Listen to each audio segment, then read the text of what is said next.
Halo semuanya, ketemu lagi di channel Bapak. Kali ini Bapak akan membahas materi tentang ide pokok, kalimat utama, dan kalimat penjelas. Kalian pasti sudah tahu yang namanya paragraf, karena Bapak yakin kalian pasti sering membaca buku, dan di dalam buku itu ada yang namanya paragraf. Paragraf merupakan rangkaian kalimat yang di dalamnya terdapat satu ide pokok. Biasanya cara menulis paragraf, baris pertama di dalam paragraf tersebut menjorok ke dalam. Nah, di dalam paragraf terdapat yang pertama ada ide pokok, sering juga dikenal dengan istilah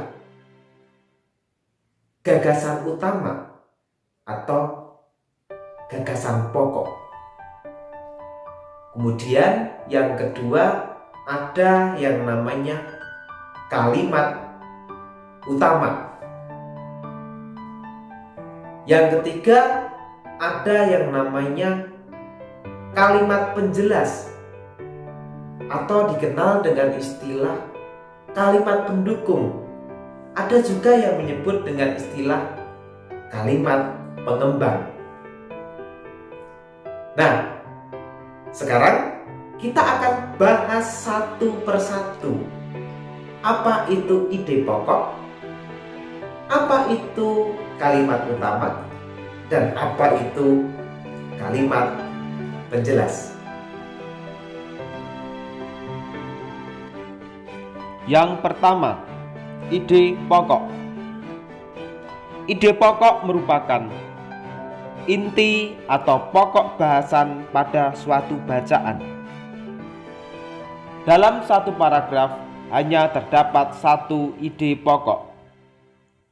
Sedangkan ide pokok terletak di dalam kalimat utama.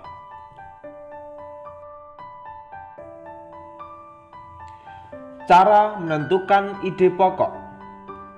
Yang pertama, kita harus membaca keseluruhan teks. Setelah membaca setiap paragraf dalam teks tersebut, temukan kalimat utama.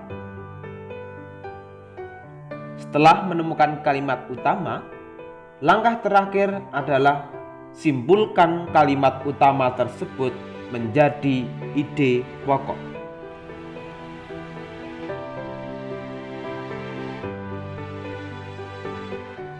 Yang kedua adalah kalimat utama. Kalimat utama adalah kalimat yang menjadi dasar pengembangan paragraf.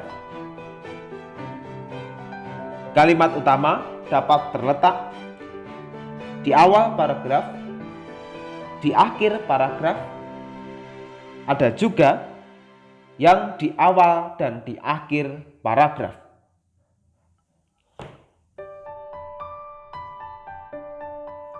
Jika kalimat utama terletak di awal paragraf, disebut paragraf deduktif.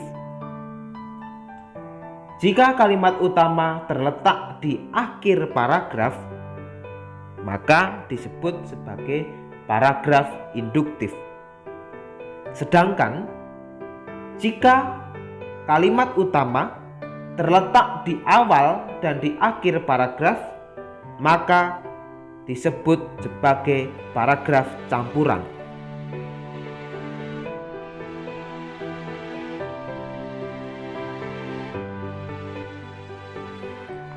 Yang ketiga, kalimat penjelas. Kalimat penjelas merupakan kalimat yang berisi penjelasan dan uraian tentang kalimat utama.